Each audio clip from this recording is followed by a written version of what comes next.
rammed him. And I rammed him! Yes!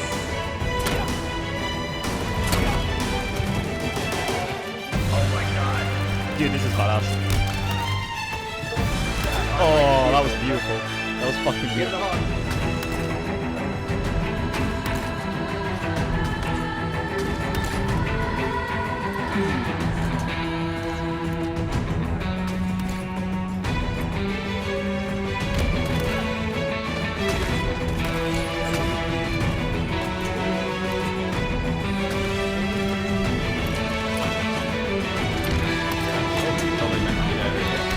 Totally missing me there. Oh my god, I'm just missing me.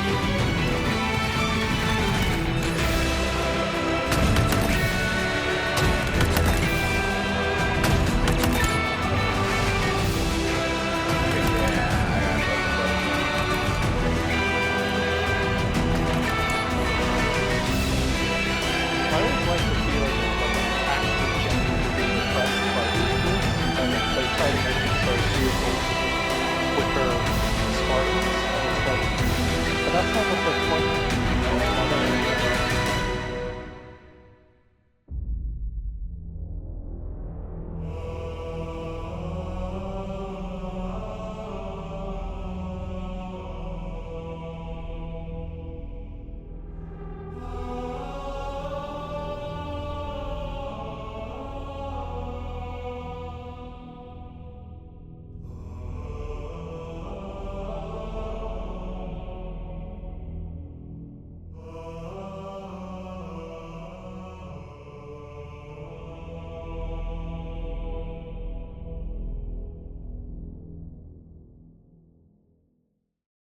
Halo, Sacred Icon viewers. I am back today with our buddy Haruspis to talk about the second flighting for Halo Infinite.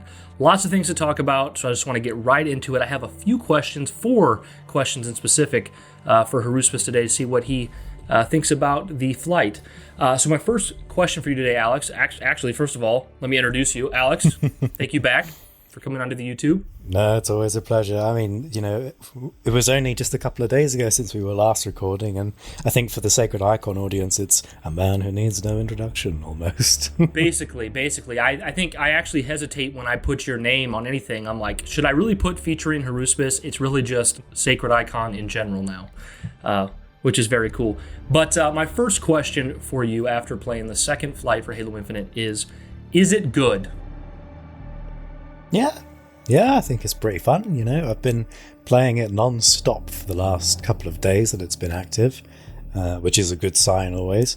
I think it's always a great marketing piece as well, you know. There's no better marketing than the hands-on experience of actually playing the game, and from the clips I've been seeing of people playing it, you know, doing crazy stuff with the sandbox that's just blown my mind, you know, with the equipment and everything.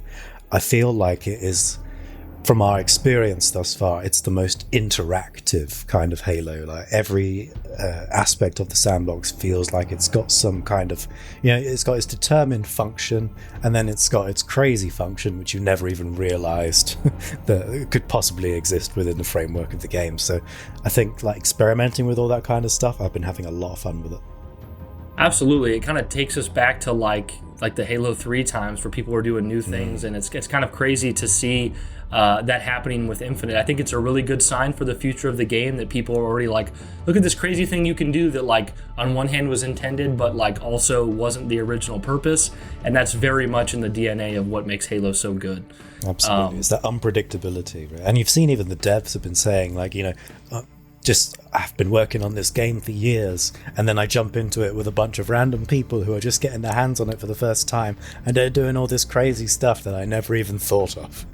It's got to be shocking being a developer and being in that position, because you're just like, I'm pretty sure I've worked in every in and out of this game, and then you get started and you're like, I didn't even know that was possible with the graphic shot or the repulsor. Yeah, exactly. Very, very good.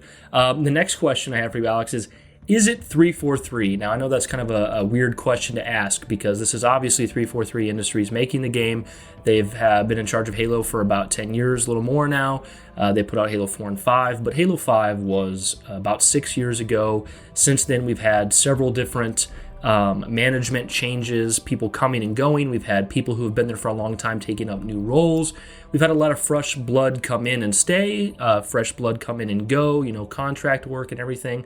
So what I mean by is it 343 is this the same studio that made Halo 4 and 5? And I know the answer is kind of yes, but where I come from with that is you get a lot of people who in the past were saying, if 343 can't get Halo right the way I want it, or they don't do good enough, Microsoft should give the game to another studio, which has to me always been an asinine question, because it's like, this is a studio or asinine statement specifically. Yeah, for the purpose. Created to make Halo specifically. Yeah, so exactly. So if there's a problem, and I'm not saying there is or isn't, but if there's a problem with the development, it's then on Microsoft to make those changes within the company they've designed to make the series. So it's never going to be given to a new studio. That just goes against the whole principle of what it is. So yeah. So do you think, Alex, that this is the same studio that made Halo 4 and 5? And I know you know where I'm going with that, so I'll just let you kind of answer.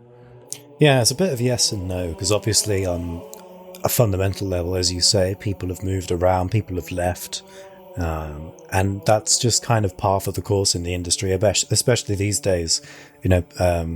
With contract work, people could be on the project for 12 to 18 months and then they leave, because that's just how it goes. And then full-time employees, they might have worked on a franchise for 10 years now and sort of think to themselves, well, maybe I want another adventure working on something new. I've given my all to Halo. My particular part of the, of this role that I've been working on with the game is kind of done. So I don't need to stick around much longer, and I can find something else. And, there's all sorts of things that, people will read a lot into online when they see that, somebody's left. I think it was there was a campaign designer whose contract ended, and he moved to another studio, and Gaming News was like, this guy's left Halo Infinite's development. Is the campaign in trouble? And he was like, guys, this is just how it is. Easy clicks. Yes, indeed, and that's a shame. But is this the same 343? This feels like the end result of all their experimentation. When 343 got Halo, in every kind of sense, I feel like they've been, bending it to see how far they can go before it breaks. And, at some points we've seen, in the story and in the gameplay where people haven't enjoyed it.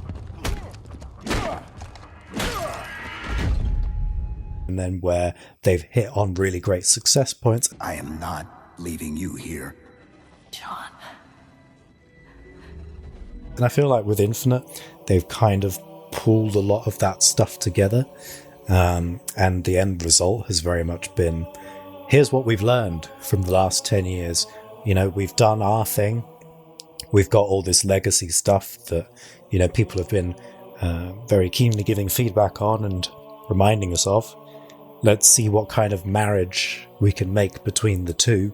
And the result, I think, from what we've been playing and from what we've been seeing from a lot of people's reactions is it's pretty bloody spectacular.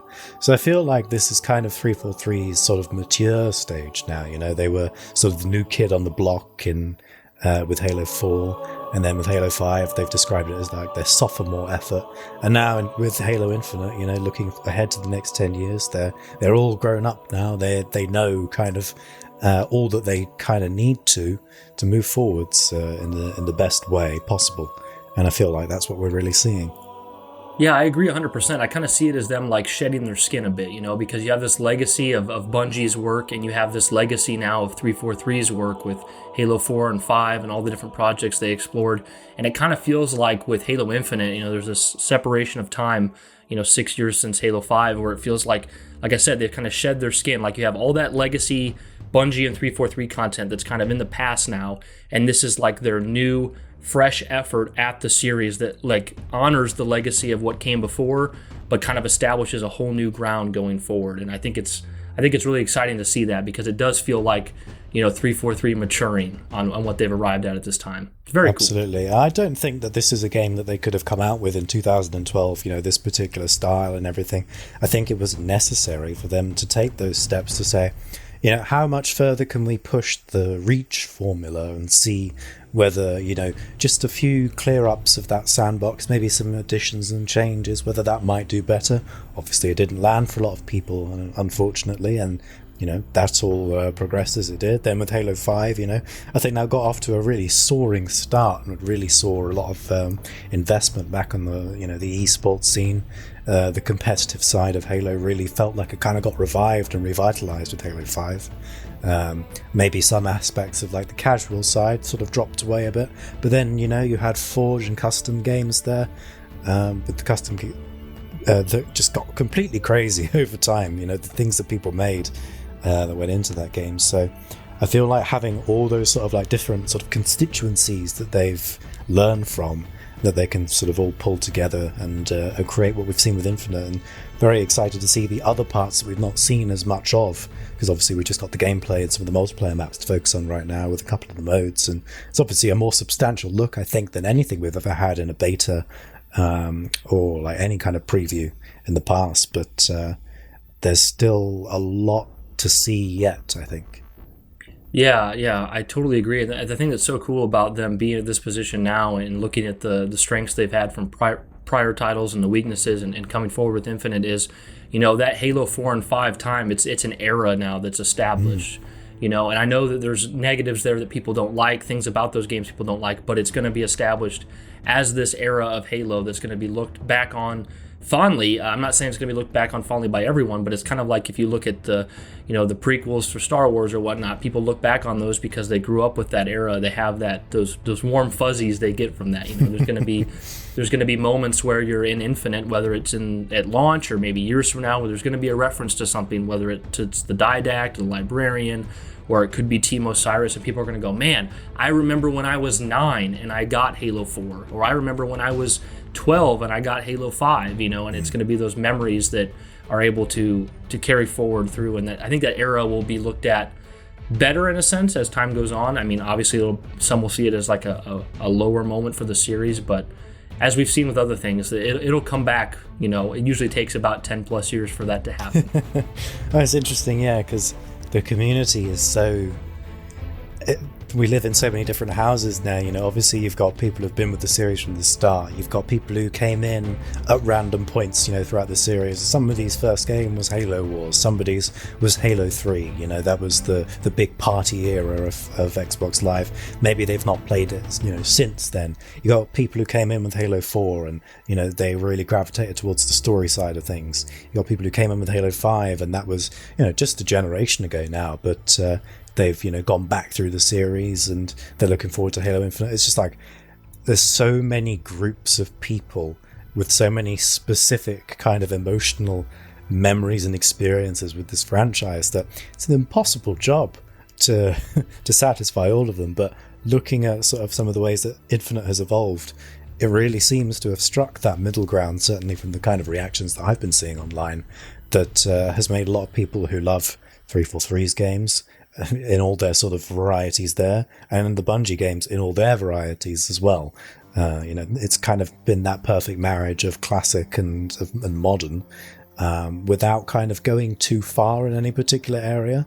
And I think that's just kind of on 343's end. They must think, Jesus, we've pulled off the impossible. Yeah, I mean, there's only so much they can do, and I feel for the people who don't feel like their era or time or favorite part of Halo is being represented right now, because I know those people are out there. But the thing I've come to accept as I've been through many Halo launches is the specific thing you like or care about, it'll have its moment to shine, and then there'll be moments where other parts of the series shines. For someone like you, Alex, right in the Halo 4 time, like, man, like story wise, that was just beaming with the kind of content that resonates with you. And for other people, their time is coming now, or maybe was on Halo 5. There's just so many different places that people kind of rest in. And, if Halo Infinite isn't that for them right now, I just encourage them to enjoy what it is at this moment and know that your time's probably coming, whether it's in a 3 years down the road for Infinite, or a spin-off title, or whatever comes after Infinite, even if that is quite a long ways away. Which actually is a perfect segue into my next question. Is it going to last? Halo Infinite is designed to be a 10-year game. It's a live service. You can tell that they're hoping that this makes a splash and something that can be relevant for a time to come. So my question is, I mean, does 343, obviously they care, but is their goal to be one of these continually played top tier Twitch games along the likes of Fortnite and Apex, or are they just genuinely trying to make a good Halo title that's successful and that's enough? And if their goal is to be up in the ranks with all the other big dogs, do you think it has the potential based on what we've played? Oh god, it's it's always hard to say, isn't it? Like, as a developer on that side, you obviously hope you're going to be reaching like the biggest and best audience that you can, but there's never any guarantees. I mean, even looking at Among Us, right, took off in the last year with COVID and everything, but that game released in 2018 initially didn't make much of a splash, but it got a massive resurgence later on when we're all stuck indoors and we're looking for a game to play. What's this? Oh, like, you know, some Twitch streamer's been playing that and suddenly revitalized to the point where you can't stop hearing about it. And that's just the unpredictability of the kind of market we live in now. Is you know, Halo Infinite might drop off, you know, say 3 years down the line, it's like, oh, you know, maybe not quite as into it as I was. Then boom, they drop a Battle Royale expansion or something that completely redefines the sort of experience that people have maybe gotten tired of for a little while and revitalizes it and grows it. And I think that what 343's been aiming for with this game is a kind of modularity. They've been, you know, with the Slipspace engine, building a game that can last for that period of time, that they can add to and build upon in reliable ways. Because the thing with like Halo 5 is that game came out before the whole live service model really kicked off, so it was quite prescient in a way, as 343 often has been, you know, with Spartan Ops, the consistent story campaign content being delivered to you on a weekly basis with a cutscene and 5 missions every week.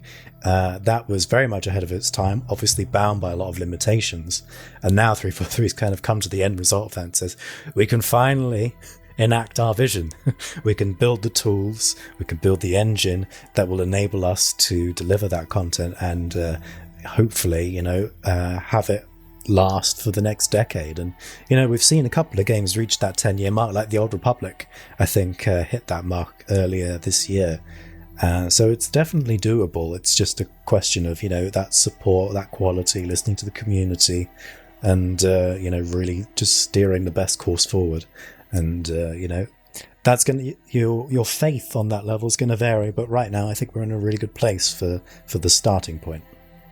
Yeah, well, the gaming industry is extremely finicky because, like you say, you know, they were kind of ahead of the game with like Spartan Ops and Halo 4 from 2012, but then, you know, that maybe wasn't received as well as it could have been, so, you know, they didn't pursue that as much.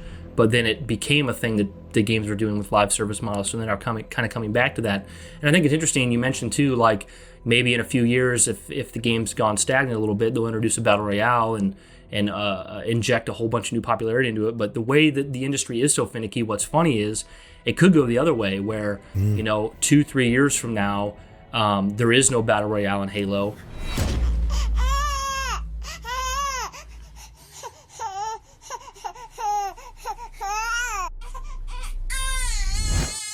And Halo isn't as popular, but Battle Royale dies down, and the next fad is this like tight arena gameplay coming back to the front. And then people could be going 3 years from now going, wait a minute.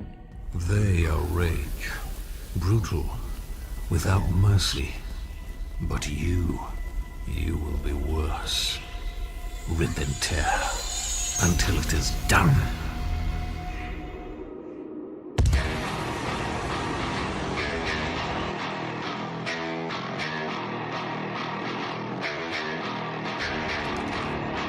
For it is he that they fear, not man, or his army.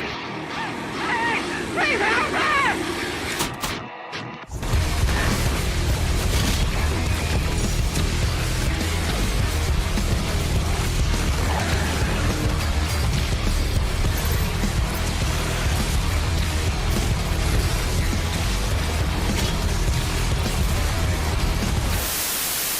This Halo Infinite game that came out 3 years ago, it's really well designed with all these different things you can do and the mechanics, and And this is totally the arena kind of gameplay that's in right now, and it just gives it this boost, almost like you were kind of saying with Among Us, is like, that game came out in 2018, but now it's super relevant. Well, obviously Halo Infinite's going to be relevant this year, but maybe in a few more years it could be even more relevant just because the industry's decided that's what it wants again, which is really exciting. Yeah, I mean, we saw that with Splitgate when that came out. Obviously that released to notice, people saw it and they thought, oh yeah, that sounds quite cool. But it's only in recent months that people have been like, wow, this is something that just isn't offered on the market right now, and I really want to play it. And now the company 1047 Games have just exploded in popularity and backing in the industry for their success. So again, it's just, you can never predict these things, and people who think that they know how it's going to go down, they don't. Yeah, well, that's why it's really reassuring right now to see the state that Infinite's in, because you can tell that like 343's been through this rigmarole before, where they're like, we don't know what the industry trends are always going to be, so they instead like crafted a very strong base for they went back into the Slip Space engine. This game just has tight traditional Halo gameplay with lots of room to breathe, lots of room to grow, like you said. So they're in a position now where they're like, I don't know if this is going to be like the new hotness, but we have the room to flex into other places we need to. And I think that's just the smartest way a Halo's launched in quite some time. Yeah, and obviously it comes with some disappointment because of the lack of stuff like co-op and Forge, stuff like that, which is a shame. But when those things do come to the game, hopefully 343 can kind of turn it around and kind of, a bit of a hero moment where these things are so substantially kind of added to and built upon from their previous iterations that they do immense favors for the game in terms of its longevity, because user-generated content is always going to give that game just a kick up the arse so that it's staying up there, in people's consciousness, because you've given them the tools to create something for themselves. We saw that with Halo 3, with Halo Reach, and then the unfortunate thing with 4 and 5 is that some of those aspects were made a little less accessible. Some of them weren't quite as functional. But with Infinite, even though it may not be coming at launch, when it does come, I think that we're going to see some significant upgrades to those things, which will, make it skyrocket once again. It'll come off more as a feature to like the younger audience, especially. Like, we were around when Halo 3 came out and it had all the stuff at launch, and the kind of gamer that's out there now, the up and coming gamer, they're used to these constant content drops and new features. And if Forge can come out like almost like I'm not saying they'll make it a season of its own, but almost in that way where it's like this is a new aspect of Infinite. It's exciting to explore, and we can continue to build on that. I mean, that's not the worst case scenario, and especially when you have other games that have come out not in a state that's ready to play.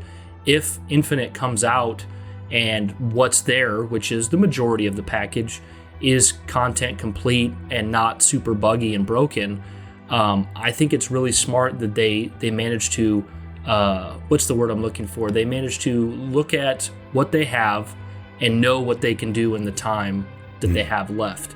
And if they can have this finished working product that plays great and then bring those other elements in time where they also play great, I don't think it's something we're going to be caught up on. If this had come out with all the features, but things were broken and messed up and not fleshed out, like a prior title I can think of that I won't mention from not too long ago, it wouldn't be beneficial. People remember those things.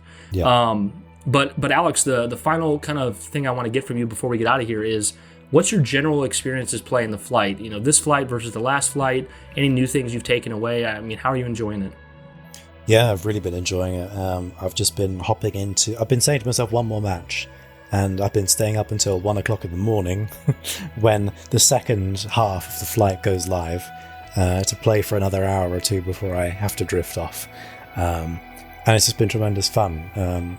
Using all the tools of the sandbox, just kind of getting to grips with that gameplay and going up against people. Enjoying that brief bit of time where maybe you're a little bit better than everyone else before they start stomping you. No, it's been really fun. And Behemoth has obviously come out at the time of recording today, and I think that is sort of the sand trap of Halo Infinite. That's how I very much see that map kind of being received, and It's just been great fun. I can't wait for Big Team Battle because that's the kind of thing I really gravitate towards playing. Just that. I think that's the kind of mode that, you know, when you say Halo multiplayer, it's just one of those things you think of. When people say, I want a battle royale in Halo Infinite, obviously that's understandable for taking it to new places. But I think that what's important for Infinite is reminding the industry what it is that really made this franchise great in the first place, and what it is that so many other franchises out there don't offer. And that kind of big team battle stuff is, you know, Battlefield's really the only current alternative I can think of right now for that kind of depth and substance of that experience. So I'm very excited to try that out next week. And obviously the team at 343 must be working their asses off to make sure that this is all working and operational, and as many people are getting in as possible. And from what I've seen, it's been running pretty smoothly overall. So it's been a great experience overall.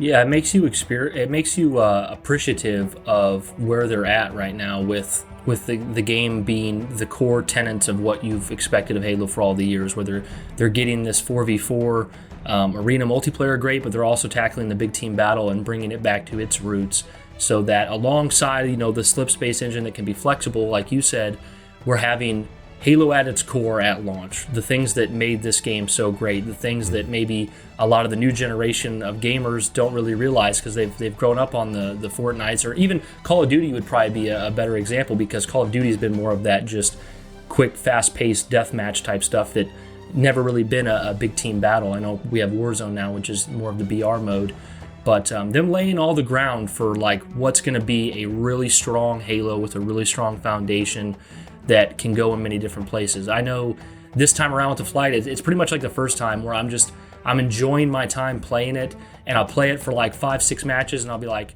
well, after this match, I think I can go do something different. And then you're like, well, no, but I'm going to do another one. Or then when you finally do get off, you're like, I think I've played enough. But then you're like, why am I still thinking about Halo Infinite? Why do I want to go back and play it? There's just something so satisfying about the immediate gameplay that it offers, with all from the weapons, the tightness of the weapons, the variety, the equipment. The map design is great. I mean, you mentioned Behemoth, which Behemoth really feels like, not that 343 hasn't done this before, but it really feels like a map that came right out of something from Bungie. You know, like It feels like you said, it might be this game's sand trap, but it just that Forerunner architecture, the sand, just driving around the Warthog. I mean, I did a capture the flag match, and it just felt so good to run over there, capture that flag. That's always been one of my favorite things I've been really good at. And the flags, of course, are modeled after the ones from CE, so it just feels so nostalgic, yet updated. It's just been a really, really pleasant experience. And like you, you know, I love, you know, typical 4v4 and deathmatch stuff like that, Slayer. But I'm excited for big team battle. I'm excited to get into those modes where a lot more hijinks can happen, and there's a lot more. I mean, there's a lot more room for casual gameplay. And I mean, it's a testament to Infinite already that Infinite feel, at least in my opinion, it feels like the 4v4 is more casual than 5. I've seen some people say that it's quite sweaty, but for me, it doesn't feel anywhere near the level that 5 was. And then to have the opportunity of Big Team Battle next week, which makes it even more casual, it's just a very, very well-rounded experience. I think that's the way I would put it. I definitely agree. Yeah. So, guys, let us know if you agree with either the things that Alex and I said, or maybe you disagree. Do you think this is a game that feels like it was made by 343, the same 343 from years ago? Are you enjoying the flight? Does it have the longevity to last among other titans in the industry? Does it even matter to 343? Lots of good questions there. I would love to see your answers in the comments below. Thank you so much for joining us today. And as always, guys, keep it sacred. Peace.